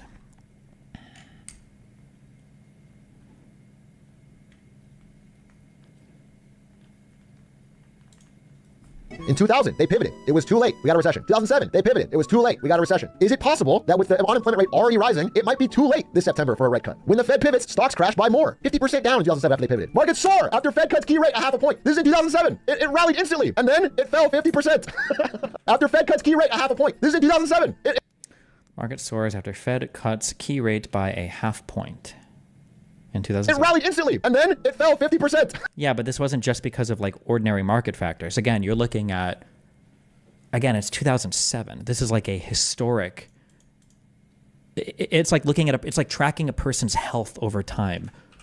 And you're like, here's a person's health. We're going to measure their health by their, by the BPM of their heart, I guess. I don't know. And then, wow, look, it's getting lower because they're dieting and exercising. And then they start, keto. Oh, shit. And they died. Okay, well, this was all good, I guess. But I guess when they started keto here, that was obviously really fucking stupid because now they literally died. But like maybe they got shot in the head right here. Okay? Maybe they got killed. So it's not why. So we're not looking at this as like the impact of a ketogenic diet on a person's health is kind of dumb when there's another major factor at play, which might be a bullet through the skull, right? That would kill everybody but RFK, I guess, right? The talking about like Federal Reserve policy and saying, but look, in 2008, everything still collapsed. Yeah, but this is not necessarily tied to the Federal Reserve, right? Markets soar after Fed cuts key rate a half a point. This is in 2007. It rallied instantly, and then it fell 50%. It's almost like the idea of rate cuts is more powerful than the actual cuts. What he said there, it's almost like the idea of rate cuts are more powerful than actual cuts is because people will factor in future prices when they're pricing an asset right now, right? Think about it this way. Every single time that, these are facts, all right? This will trigger financial investment advisors, okay? But these are facts, but they know this. When you're buying an asset based on what you think other people will think that asset is worth in the future. At the end of the day, that's truly what's happening. You're buying an asset based on what other people think that asset will be worth in the future, okay? Now, there are a lot of other ways to determine this, maybe fundamental value, maybe cash flows, maybe whatever else. There's a ton of other things that are going on, but fundamentally, that's what's happening. But the reason why you should keep this in mind is, let's say that there is a stock, and let's say that that stock is worth, let's say it's worth $5, okay? And let's say we're in the year 2000, all right? Let's say that in 2010, okay, let's say that we know for a fact, somehow every single person in the economy knows for a fact that that stock is going to be worth $15. Everybody knows it, right? Now, when you put it on a graph like this, maybe it's a bit more obvious, but a lot of people don't always think about investments this way. This doesn't mean that everybody would buy and sell this stock for $5 until right when 2010 happens. Now they're going to buy it for 15. No, of course not. You want to get in when it's good. You want to, you're pricing in these hypothetical future movements. You're trying to price that in for the current asset price. You're trying to not predict really, but kind of. You're trying to price in what you think it'll be worth in the future, or rather, and by worth, I mean what somebody else will pay for it. So obviously, you're going to be looking at all the other assets available to you to invest in, because if everything else is going to be worth more, then maybe you don't invest in this, right? Or if everything else is going to be worth less, then this investment will be even more worthwhile. But like as time goes and you imagine what the average rate of return is on any investment, people are going to be willing to pay more and more and more and more and more for this, right? In 2005, maybe they'll buy it for $10. In 2009, they're probably going to pay like $14.50. And in 2010, when it's buying and selling for $15, it's going to happen. But you're incorporating what you think the future movements of this particular asset are in the current evaluation of the price, right? This is important to keep in mind because this is why, let's say that earnings only come out every 5 years. I'm exaggerating, obviously, but let's say earnings come out only 5 years. Let's say that they missed their earnings, and instead this asset is actually only worth $10 because of what the earnings are or whatever, right? This is why even if you report that you made more money, well, we reported positive earnings. People thought it was going to be more positive. They were buying this stock based on where they thought it was going to go up here, but it actually went here, and now the price crashes, even though they had a positive report. This is why this happens, okay? If you want to be cringe and boring, I think this is all technically considered part of something called the efficient market hypothesis, which is essentially arguing for this concept of every single stock that's bought and sold in a market, assuming there's a decent level of liquidity, meaning enough buyers are involved in the buying and selling of an asset to price it accurately according to what the market thinks it should be worth. Every asset is going to represent probably a fair value that incorporates its future trajectory that is agreed upon by most actors in the market. Ugh, okay. All right. Now have real inflation and consumers are angry about it. And when you print a lot of money, they get bad inflation. So this option may no longer be the same on the table. In 2001, when we had a recession, we had a budget surplus. It was a different time. Since then, this has happened. Wait, sorry, hold on. I gotta watch this when he's doing this. Fuck. Angry about it. And when you print a lot of money, they get bad inflation. So this option may no longer be the same on the table. In 2001, when we had a recession, we had a budget surplus. It was a different time. Since then, this has happened. This economy is growing. The growing economy has yielded more tax revenues than anticipated. And because of fiscal restraint, those tax revenues went to reduce our deficit. Nice. I'm genuinely asking, doesn't it make sense that inflation is because of an ever-increasing money supply? No. Inflation is only when the cost of certain goods and services increases, when they cost more. That's what inflation is. Sometimes adding money to an economy could cause inflation. Other times adding money to an economy could not cause inflation. Just depends. If the way that you're adding money to the economy is causing even more goods and services to be produced, then it could have a deflationary effect when you're adding more money to the economy. It really depends. It's not a one-to-one link between adding money to inflation. That's not one-to-one linked. Congress has set priorities. We can be fiscally responsible, and we can head toward balance, and that's exactly where we're headed. Nice. Oh. Okay, so George Bush lied. That sucks. But I want to be very clear. Obama. We cannot and will not sustain deficits like these without end. Yeah. Oh, no, what? Obama lied? We have a country that's essentially a debtor nation right now. So we're going to make our country wealthy again. Oh, Trump lied? How is any human being going to bring down the debt? I mean, what are you going to do? The country is going to start growing. And when we do that, we pay it back so easily. How? It's easy to pay it back. Let's look at the facts. The federal deficit went up every single year in the Trump administration. On my watch, things have been different. Oh, were they? Oh, no. We've had 30 years of government spending more than they take in tax revenues. They refuse to raise taxes and they refuse to cut spending. What would happen if we paid off our deficit? So you can't pay off a deficit. The deficit is just the difference between the spending of the federal government versus the money that the federal government makes. What you're talking about paying off is the debt. What would happen if we paid off the debt like completely? I mean, I don't think we have the money to even do it, but it would probably be a catastrophic effect in the short term and probably a really negative effect in the long term. The goal should never be to pay off the debt. The goal should probably just be to have the debt at an appropriate level compared to, I don't know if the best way to be to compare it to the GDP or compare it to the income of the government, but you want it to probably be at some percentage because leveraging debt is generally positive. As long as you're growing, debt is generally a good thing and not a bad thing, as long as the money is being allocated efficiently. In fact, they increase it. And that leads to inflation. Until recently, that inflation has been contained to assets. It's been hidden by only inflating asset prices in the stock market and in housing. But now it's broken through to regular items like groceries and goods and things people use day to day. And they can no longer ignore it. Biden seems to think he's fixed it. Has the U.S. beat inflation? Yes. Econ retard here. Why is having zero debt bad? Having zero debt is usually bad because when you have zero debt, what you're saying is I think that my business can probably only grow at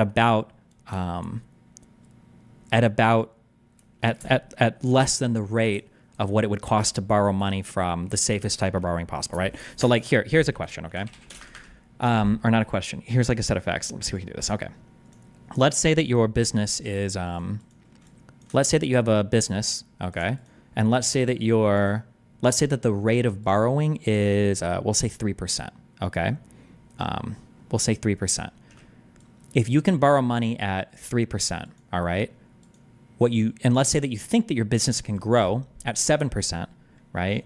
That means that for every year you're at zero debt, right? You're missing all of this potential growth, right? Because if you could grow at 7%, let's say the blue line is your potential growth, and that the green is the interest rate, right? You're missing, we'll say purple, you're missing all of this growth every year. You want to be taking on debt because you know you can grow faster than the interest on that debt. And generally for businesses, this is the difference between like poor people debt and like rich people debt, or really business owner debt, is debt is usually deployed to make more money than whatever it would cost to service that debt.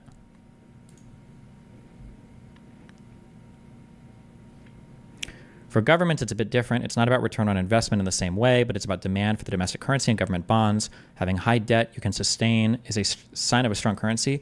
I can't argue macroecon, so take everything I say with a grain of salt.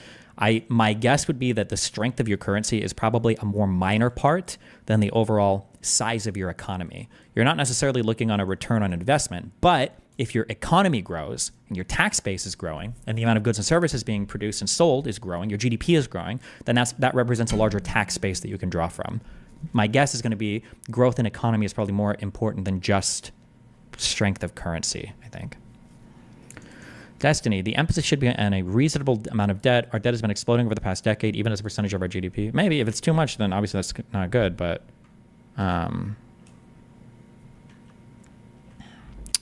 if we look at like percentage of debt to, or what would it be? It would be debt to GDP ratio. St. Louis Fed.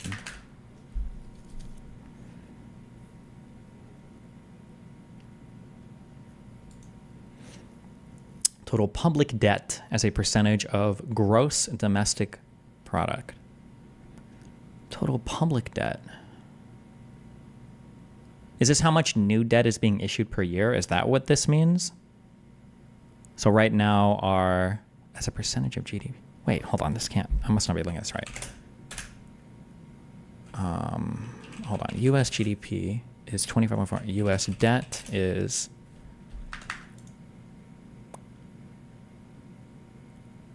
35 trillion. Total public debt as a percentage of GDP. US total public debt. Oh no, okay, I understand. So this is the total debt as a percentage of what our current GDP is. Okay, no, never mind. This makes sense. So this does look like it's grown significantly. It's probably not good. My guess would be it's probably not good. But I don't know how much, I don't know if economists even agree on that. I'm not sure what the current feeling is about this. 2007. You can see when the housing market happened, deficit spent like crazy. And then it happened again with COVID here.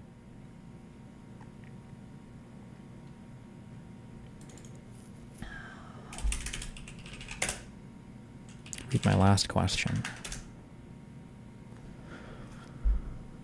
It's hard for me to wrap my head around fully. How is our Federal Reserve the largest holder of U.S. debt? Is it just debt yet to be issued to other investors? Oh man, you're asking me how the reserve and the currency and the Treasury connect. It's because the Treasury can issue bonds. The Treasury is what issues bonds in the United States, and the Federal Reserve can purchase those bonds, which I believe is more or less making currency, making more money available in the United States. That's not the same thing as quantitative easing, right? Hold on, let me check. Hold on. What does too much debt or too much deficit even mean, and what makes it different from a normal amount? My guess is going to be that too much debt means that like the interest payments on servicing that debt are becoming like they're hurting you more than they're helping you. Too much debt probably means that you're taking on too much debt at an interest rate where you're not benefiting anymore, and you're having to pay too much servicing the debt as opposed to just not taking the debt at all. You would be growing better without taking that debt at all, would be my guess. But purchase a predetermined amount of government bonds or other financial assets in order to stimulate economic activity. Okay. Is QE the only way, when you talk about the Federal Treasury buying Treasury bonds, is that only done through quantitative easing? Or was this done before this? Originally, the Fed's only lever is to control the federal funds rate, and that's only good for controlling the short end. The Fed purchasing government debt is a way for them to control the long end of the rates. What does the Federal Reserve Chair do all day? I don't know, probably goons. No, open market operations also does that. Okay.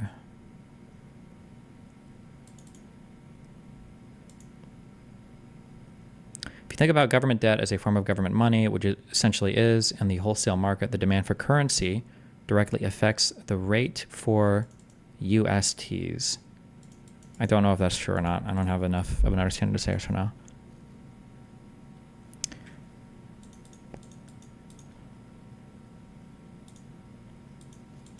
Yes, I told you we're going to have a soft landing. We're going to have a soft landing. My policies are working. Start right that way, okay? Anyway, thank you. There's a few inconvenient truths that people like to talk about with Biden, which is number one, the United States has become an energy superpower during his administration. It has become an oil exporter instead of a massive oil importer. This could be something that is unique to the United States that allows them to have more growth than I'm expecting. Another thing, the CHIPS Act, all the money. Is the issue with the U.S. having a large debt paying interest or paying back the principal, or is it both? I think that it's a second order problem technically. The United States will never default on its debt. It's impossible because we can print the currency. I think the scare is that the U.S. economy slows down enough that the U.S. paying off its debt becomes something that becomes worthless, right? That, like, imagine, for instance, the U.S. economy collapses today. There's no more growth and everybody leaves. I mean, the Treasury could just print off, like, as much money as it needs to pay off the debt, but now holding USD is worthless. So why the fuck does it matter that they pay their debt off, right? Fed has used overnight repos for a long time. QE refers to a level of overnight repos since 2000 onwards that was unprecedented, largely in magnitude. Okay. Government shutdowns can cause defaults. Does a government shutdown cause a default on the national debt? Well, let's think about it. I think the answer to that is yes, because I think payments servicing the U.S. debt are part of the federal budget's non-discretionary spending, correct? Like if I look at the U.S. federal budget and we look at non-discretionary spending, I think non-discretionary is what includes payments on our debt. Ugh, where's this? Show me the pie charts.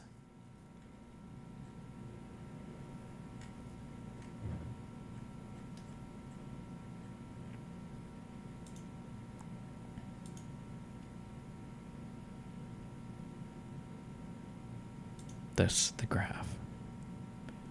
Fuck. What is the mandatory spending? Total government spending breakdown. Oh, interest. 589 billion?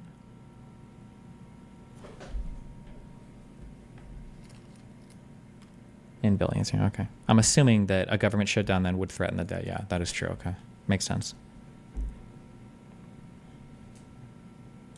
Spend on manufacturing. There is a manufacturing construction boom in America. Now, this is a small number. I want you to know, it's been beaten down for so long. This is not like a game-changing, save the economy kind of thing, but there's something there. The third possibility worth mentioning is that America, USA, baby, we're the cleanest dirty shirt in the laundry. One minor counter to inflation as a tax is that inflation decreases the value of our existing debt obligations, thus benefiting the U.S. taxpayer. True, but it could also decrease the value of what you're being paid every year, which decreases your income. So, I mean, it just depends, right?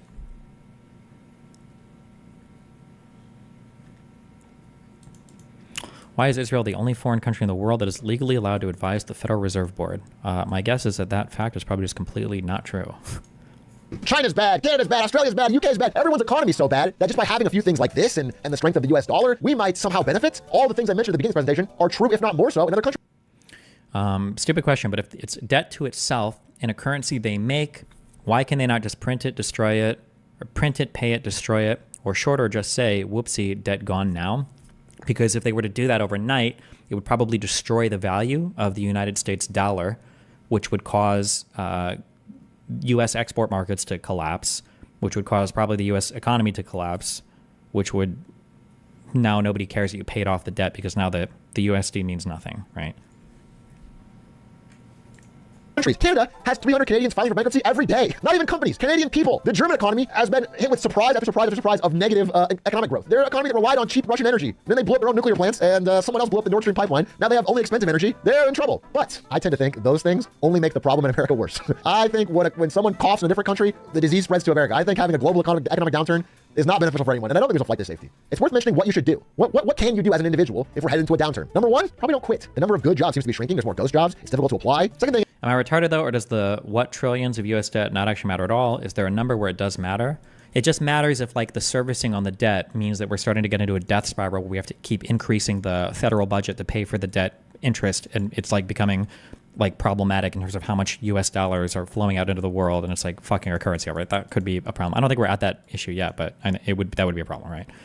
Thing is, be careful with high interest debt. Pay it down if you can. If you have a big credit card bill or a big Klarna bill or a big Afterpay bill, focus on getting that down before buying something new. Having a high interest debt payment going into a recession can be really bad. Even if I'm wrong and things are fine, you're not going to regret it. You're not going to regret paying down your interest. If you have money to invest, maybe put it in US Treasuries. Right now, you can get 5.5%. Again, you can put it into Nvidia and gamble on their earnings. You can put it into Bitcoin and maybe get a higher return. But there's this is why GOP government shutdowns and the retarded tax cuts fuck us over all the time. Correct. Things like the GOP massive tax cuts also dramatically increase our debt. But that's because when they do the tax cuts, they never seem to pair it with appropriate spending cuts. So they're just deficit spending. Yeah. Risk. If you want to avoid that risk and stay a little bit safer, you can go to Treasury Direct and buy US Treasuries. This only exists for a little while longer, and then they're cutting rates. Or you can do what most Americans are doing: drain your stock portfolio to shovel it into sports gambling. A real article from yesterday. Americans are draining their savings and they're putting it into sports gambling. Maybe you can do that too. Thank you for watching Marketing Monday. I appreciate it, and I wish you the best.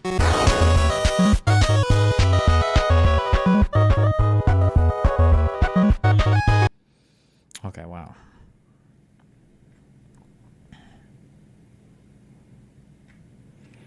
I just spent 3 hours going down the Twitter bots and Dr. Egon Chalokian rabbit holes. Have you looked at creativesociety.com? Yeah, I've heard of it. It seems kind of weird. There's no point in wasting my time going down all that though. People really should just set their asset allocation between stocks and bonds and not time the market. It's so stupid. Sure. Or just dump it in ETFs. That's what I do. Or mutual funds or whatever the fuck, yeah. Atrioc responded to some of the points you made here. Somebody linked me an 8-month-old clip of Atrioc. Before this, all I knew about views of destiny changing. This was when he watched a debate of mine and realized I wasn't a crazy conservative, but okay. This post.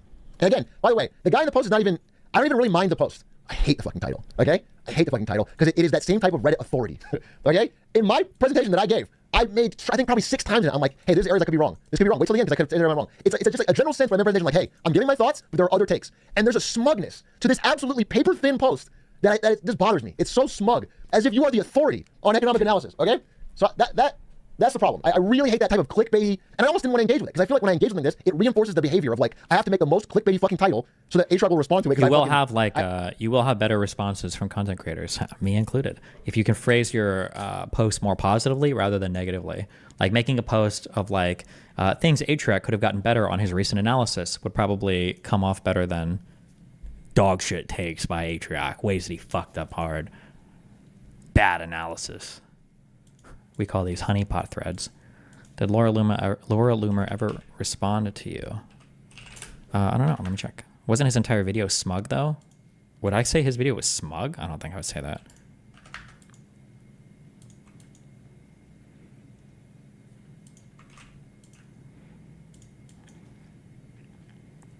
How's CrowdStrike doing? I have no idea. CrowdStrike and Nvidia were getting destroyed, so I just stopped checking every day. Fuck that.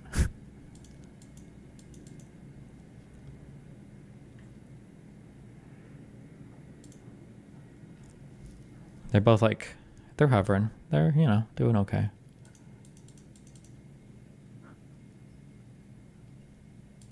They're just like sitting at their buy points for me right now, basically.